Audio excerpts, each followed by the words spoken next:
Salut à tous. Aujourd'hui, je vous parle pour la 9e fois d'un conte interdit, cette fois-ci signé LP Sicard. Il s'agit de son 3e conte interdit, La Belle au bois dormant, qui m'a bien plu malgré une fin d'une qualité inégale.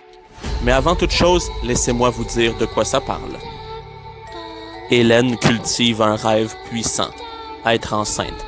Un jour, elle tombe enceinte et décide de garder l'enfant, malgré les remarques de son entourage quant à ses études, notamment qu'elle n'a toujours pas fini.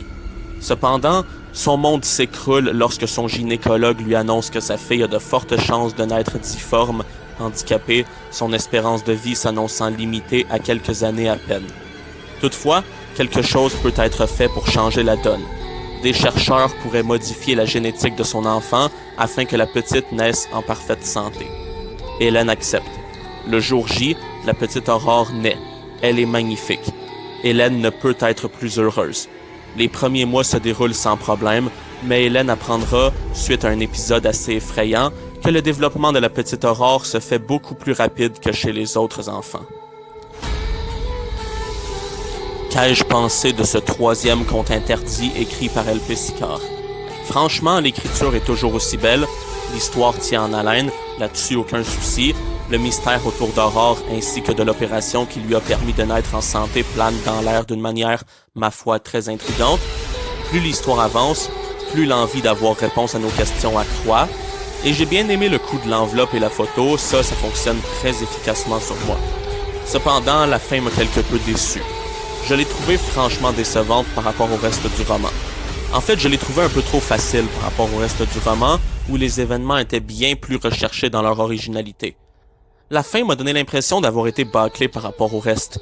Elle est pas mauvaise, bien au contraire, mais simplement pas à la hauteur de tout le reste du roman. Elle est juste pas au niveau du reste.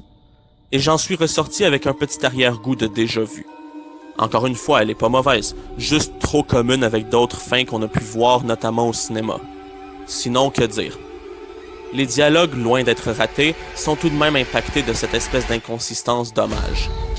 C'est moins flagrant que dans d'autres romans, certes, c'est bien moins flagrant, mais certains dialogues sonnent un peu faux. Attention, je parle pas des répliques de la petite Aurore enfant.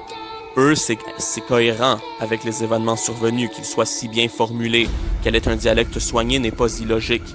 Mais vous verrez et comprendrez par vous-même. Les personnages sont bien, la détresse de la pauvre Hélène quant à sa fille est palpable par moments.